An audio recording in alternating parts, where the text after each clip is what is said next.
দুটি বাইকে করে এসে হুমকি, আমাকে নিলে শুটিং বন্ধ করে দেওয়া হবে, বিস্ফোরক অভিযোগ চন্দন সেনের। একইভাবে কি কোণঠাসা হচ্ছে আরও এক অভিনেতাও? রাজনীতির চাপে স্তব্ধ শিল্পীশ্বর।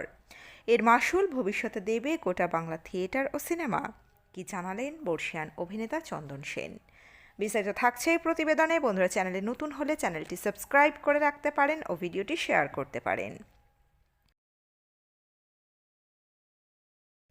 বাংলা বিনোদন জগতের আলো ঝলমলে পর্দার সামনে যে রঙিন পৃথিবী আমরা দেখি, তার আড়ালে ঠিক কতটা রাজনীতি আর ক্ষমতার টানাপোড়েন লুকিয়ে থাকে তা অনেক সময়ই দর্শকের অজানা। বাইরে থেকে সাফল্য, পুরস্কার, জনপ্রিয়তার গল্প শোনা গেলেও ভেতরে ভেতরে চলে সংগঠন, প্রভাব এবং সিদ্ধান্তের অদৃশ্য লড়াই।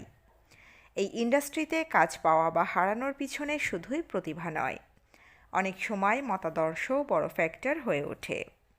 এই বাস্তবতার মাঝেই বরাবরই স্পষ্টভাষী মুখ হিসাবে পরিচিত চন্দন সেন।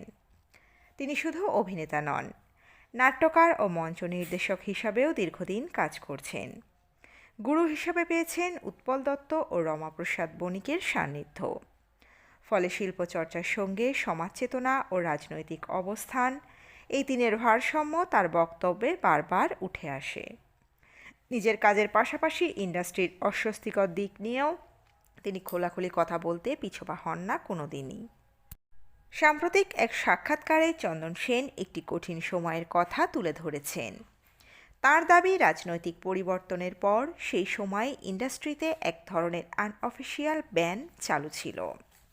কোনো লিখিত নিষেধাজ্ঞা না থাকলেও কাজের ক্ষেত্র কার্যত বন্ধ করে দেওয়া হতো। তিনি জানান, এমনও পরিস্থিতি হয়েছে যখন প্রযোজকদের সরাসরি জানিয়ে দেওয়া হয় তাকে নিলে শুটিং হবে না। এমনকি দুটি বাইকে করে এসে হুমকি দেওয়ার ঘটনাও তিনি স্মরণ করেন, যেখানে অভিনেতার শুটিং করার কথা ছিল কিন্তু তাদের কথাই বন্ধ করে দেওয়া হয়। কাজের সুযোগ, অডিশন, চুক্তি সব কিছুতেই অদৃশ্য চাপ তৈরি করা হয়েছিল বলে তাঁর অভিযোগ।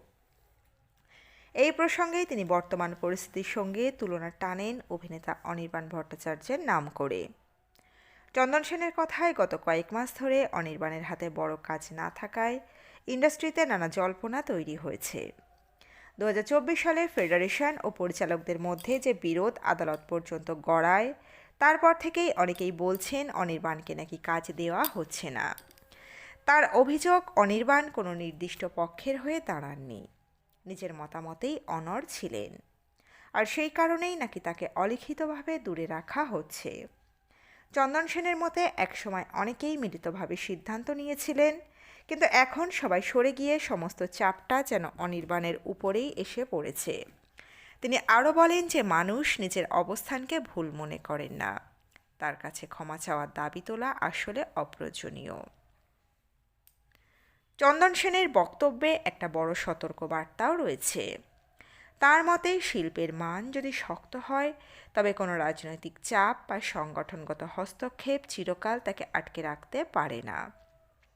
কিন্তু মত প্রকাশের স্বাধীনতা যদি সংকুচিত হয় তবে তার ক্ষতি হবে গোটা বাংলা থিয়েটার ও সিনেমার ভবিষ্যতের। 2011 থেকে 13 সালের অভিজ্ঞতা টেনে তিনি যেন ইঙ্গিত দিচ্ছেন, ইতিহাস যদি থেকে শিক্ষা না নেয় তবে সেই ছায়া আবারও ফিরে আসতে পারে, এবং তার সবচেয়ে বড় মূল্য দিতে হবে শিল্পকেই। বন্ধুরা, আপনারা কি বলেন? আপনারা কি চন্দন সেনের সাথে সহমত? বিস্তারিত জানাবেন কমেন্ট বক্সে। তো এই আপডেটে ছিল এতটুকুই। দ্রুত ফিরে আসবো এরকমই নতুন কোনো প্রতিবেদন নিয়ে। অজানা গল্প চ্যানেলের সঙ্গে থাকার জন্য সকল দর্শক বন্ধুকে অসংখ্য ধন্যবাদ। দেখতে থাকুন, চোখ রাখুন আমাদের অজানা গল্প চ্যানেলে।